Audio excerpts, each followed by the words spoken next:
नमस्कार दोस्तों, आज हम पढ़ने वाले हैं नेस्टेड इंटरवल प्रॉपर्टी या केंटर इंटरसेक्शन थ्योरम। तो देखते हैं नेस्टेड इंटरवल प्रॉपर्टी है क्या। तो हम पढ़ेंगे नेस्टेड इंटरवल प्रॉपर्टी और केंटर इंटरसेक्शन थ्योरम।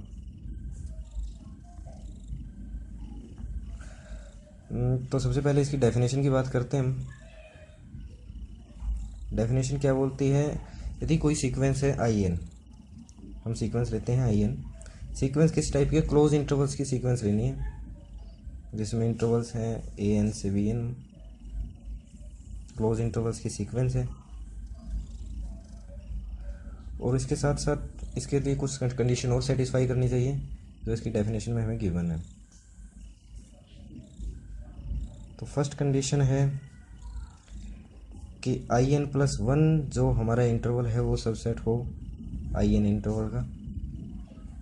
इसका मतलब क्या है कि आई टू जो वो सबसेट होगा आई वन का, आई थ्री सबसेट होगा आई टू का, एंड सो ऑन। तो इससे हम क्या बोल सकते हैं, इससे हम बोल सकते हैं जो हमारा आई वन है वो ग्रेटेस्ट है, सबसे बड़ा जो इंटरवल है वो आई वन है। ठीक है, और ये इंटरवल्स कैसे होंगे उसको नंबर लाइन पे मैं भी आपको डिनोट करके दिखा देता हूँ।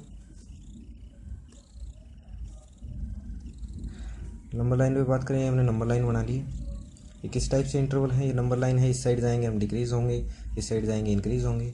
जैसे हम आईएथ इंटरवल बनाते हैं, फर्स्ट इंटरवल बनाते हैं, जैसे कि ए वन, यहाँ हम ले लेते हैं बी वन, ये हमारा इंटरवल है।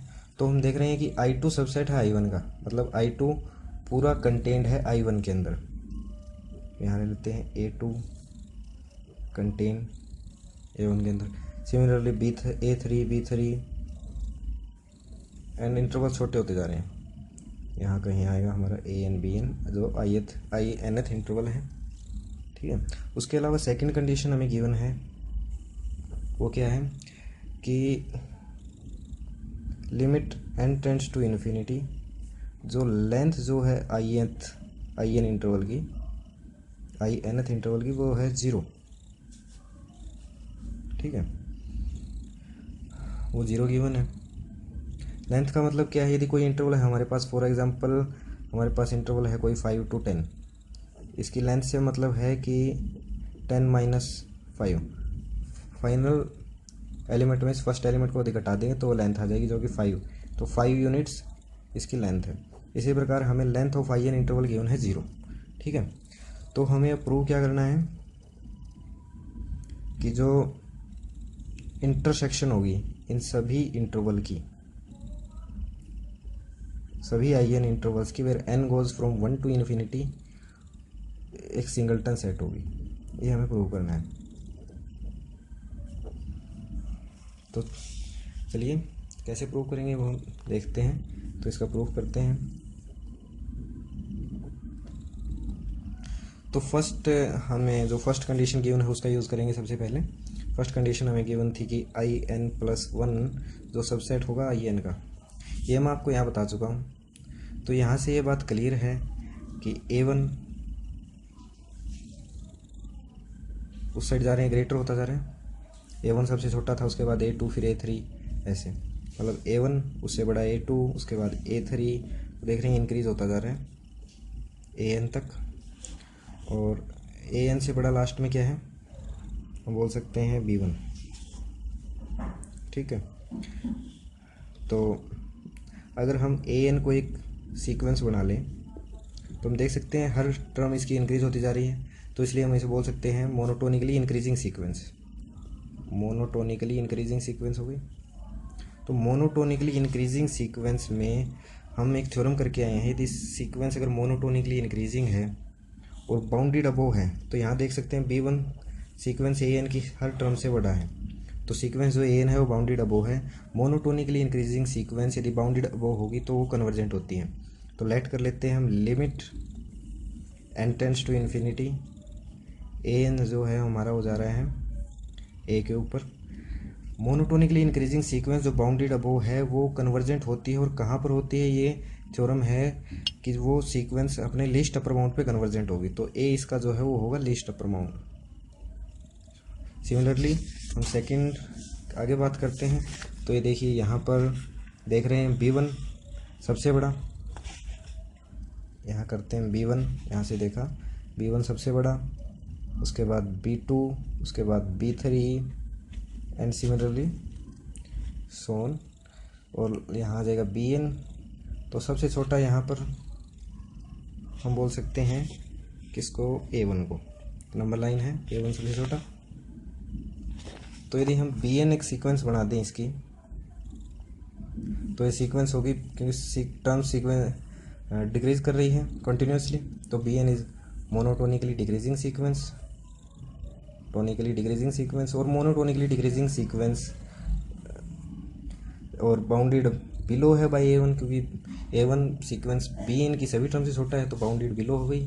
और बाउंडेड बिलो सीक्वेंस जो मोनोटोनिकली डिक्रीजिंग है वो कन्वर्ज करती है हमने लिस्ट ग्रेटेस्ट लोअर बाउंड पे। तो लेट कर लेते हैं, इसलिए limit n tends to infinity Bn हमारा जा रहा है B पर, ठीक है। तो फर्स्ट, अब सेकंड जो हमें कंडीशन गिवन थी उसका यूज़ करते हैं। सेकंड कंडीशन हमें गिवन थी कि limit n tends to infinity, जो लेंथ in की वो 0 है।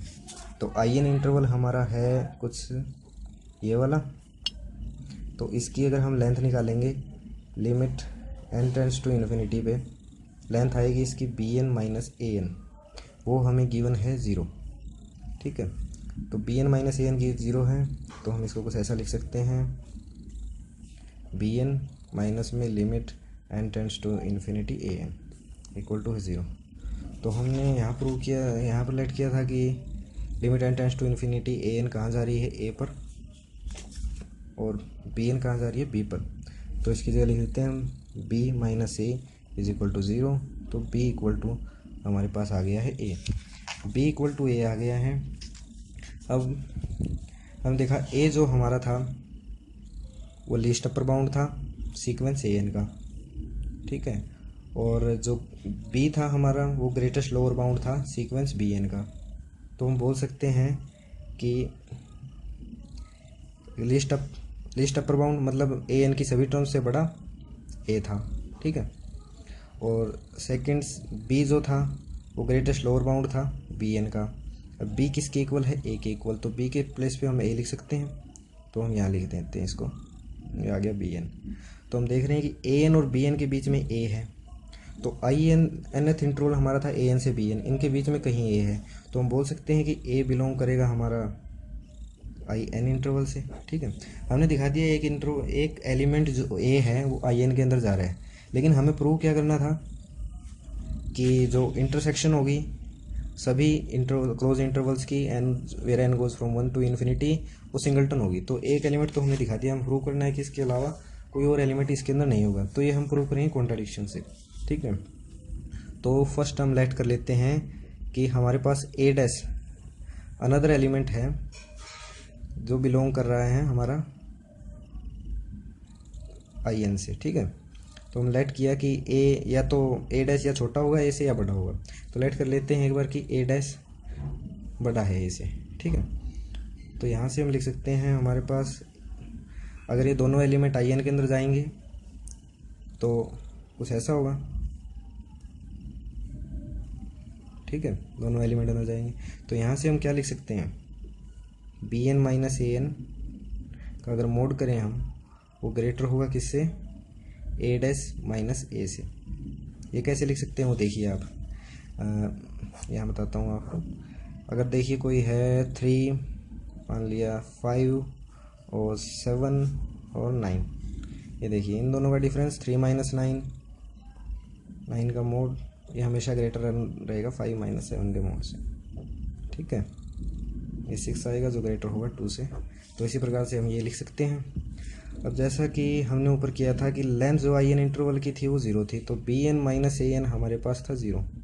तो इससे हम क्या लिख सकते हैं कि अगर हमारे पास ये था कुछ ऐसा, लिमिट